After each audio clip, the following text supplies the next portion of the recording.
There was a discussion being talked about after especially the LSU loss at Florida. God, how happy are LSU fans with Brian Kelly? And it was something we talked about on the show. And there was a discussion at one point that, man, at least with Bryce Underwood committed, the nation's #1 quarterback, that gets you some good grace looking to the future if you're BK and that LSU fan base. Well, some had been predicting that it could happen, and last night it happened. Bryce Underwood flips from LSU to Michigan, and Moscano says he heard the offer got up to $12 million for his time that he'll spend in Michigan. We know Dave Portnoy of Barstool said he'd kick in $3 million. He was taking a victory lap last night. What do you make of this and what it does to BK? Yeah, I do think it is a hit, especially when you've already got 3 losses in season, and basically for LSU fans, the season was a disaster in year 3 under Brian Kelly. The Underwood kid, he looks to be the real deal. Talking to somebody involved in a collective a couple of days ago, they said there is no chance this number is real. I don't know what is, what isn't. All right, let's say it's doubled. So he's now getting $6 million. Yeah, I mean, it's still a ton of money. It's still a ton of money. Yeah, but let's say if it's $12 million, let's say you're getting it's a 3-year commitment. You're getting $4 million a year. There's go ahead and it's a $12 million. There was a sportscaster one time in Birmingham. I won't name any names, but Will Reichert likes him a lot. There was a contract that was announced in the Birmingham News back in the day that upset a lot of us other sportscasters in Birmingham because it was sportscaster, they had his name in the headlines, signs $1 million contract. Well, how long was the contract? That's the key. Yeah. That's was it the 10 key. years? The headline I think they did that with us back in the day. Yeah, they did. Yeah, they did. That happened one time yeah. with us, and it had to be. A 10-year deal between 3 guys. I mean, start breaking down the math. Yeah, I remember there was that, like, Jock's Roundtable signs, and, I mean, it was a multi-million-dollar deal, and everybody's like, God, y'all cashed in. I'm like, wait. The way that was reported might have been a touch misleading. Here's the way I see it, though. I think Nussmeier's got another year, right, if he wants it. Yeah, and who was on our air yesterday saying that Nussmeier will come back? Orlovsky. So that's the thing. If you're Nussmeier, like, what's a better situation? The Underwood kid is a true freshman, never taken a snap at this level, or Nussmeier? Nussmeier's a better option. Underwood at Michigan, compared to anything they've got, I don't care. He's got to be better than that. Would you take the known in Nussmeier or the unknown in Underwood? One has to start for you next year. Oh, unknown in Underwood. I think just next year I would take Nussmeier. I think the Underwood kid's going to be a stud. I'd take the unknown in Underwood because I've seen Nussmeier this year with a pretty good receiving core make a lot of mistakes. Yeah. And I don't know if he can get any better than what he's shown at times this year. But here's the deal. This kid's from Michigan. He was coming to play LSU. I'm not going to say that he's, money's not a factor no matter where you go. I'm not saying, obviously money's a factor for him to go to Michigan too. But if you watch his commitment video last night, and I did, and I'm the emotional one, I teared up a little bit. Why so? They got little Bryce Underwood, and his dad's doing a mock. He ain't little. Yeah, but no, when he was a kid. Oh, okay. Like just a little bigger than little T's Lincoln. Yeah. He's probably like 5, 6, 7 years old. And they got him a fake microphone, and the dad's doing an interview, and he says, I'm going to take my talents to Michigan. And, different times showing up, he's got a Michigan, like we wear. He's got the Hutch Michigan helmet on. It was his dream when he was a little kid to play for Michigan. Now, I know there's $12 million, $10 million, $8 million is why he's flipping from LSU to Michigan.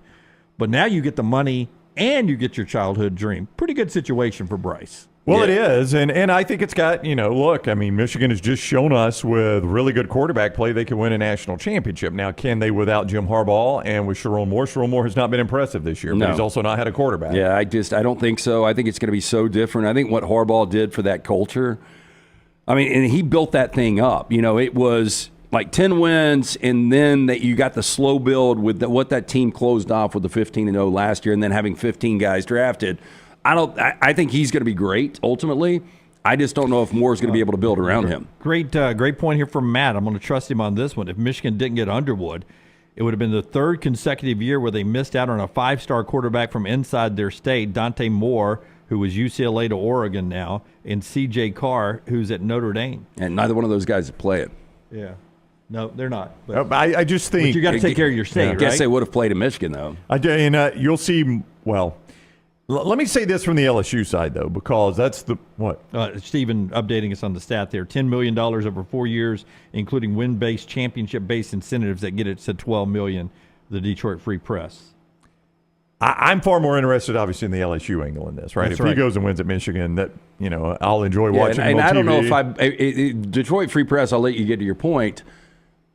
There is going to be different rules and regulations on these numbers. So I don't know how they can just come out and lay that number out without being able to back it up and say, this is where this is going and this is how we've justified. I mean, there's a lot more complications when it comes to collectives and how you pay NIL dollars starting, this year and even magnifying more or growing more next year. Yeah. You just wonder if it gets grandfathered in. Yeah, I mean, there's some of that. A lot of the rules, frankly, again, are taxing to discuss, and they are a little bit confusing. But when you talk Including to people, the taxes. Yeah, when you talk to people in the industry, they're saying what Lance is saying is these deals are not going to continue because the rules are about to change on this, right? And the tax rules have already changed, which makes it far more complicated because now even the biggest booster can't throw in $10 million and get the tax deduction that he would like to get that he once could, right?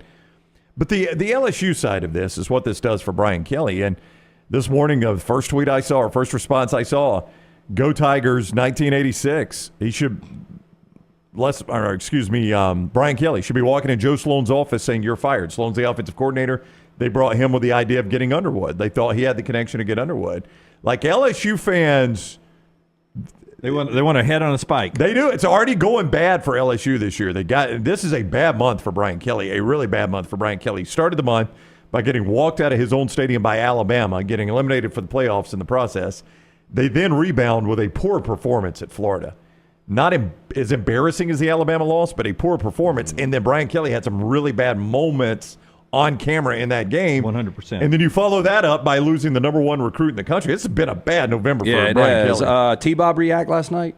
I didn't see that. I'll see if I can find They something. did that. What's their show? T and Moscano and him. They do tea and something. Tea and scone?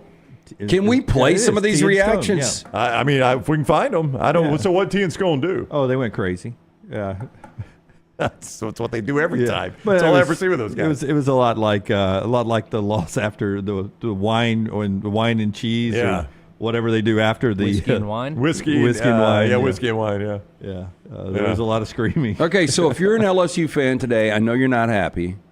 It's year 3. The teams have gotten worse every year, it seems like. I still think he's a really good coach. I think I'm one of the few that's holding on to this. I mean, what do you do? It gets harder to defend it. Like I was with you all the time, but it's harder and harder and harder to defend it. But is it really worth resetting at LSU, and who are you going to go out and get? I mean, I know that a lot of coaches would line up for that job. That LSU job's a good spot.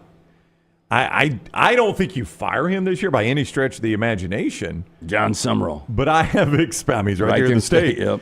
I have expected more out of Brian Kelly at LSU. He has underdelivered based on my expectations. Now, my expectations could have just been wrong. But the people that are inside that program have to make that choice. I think it's safe to say next year feels like a pivotal year for him.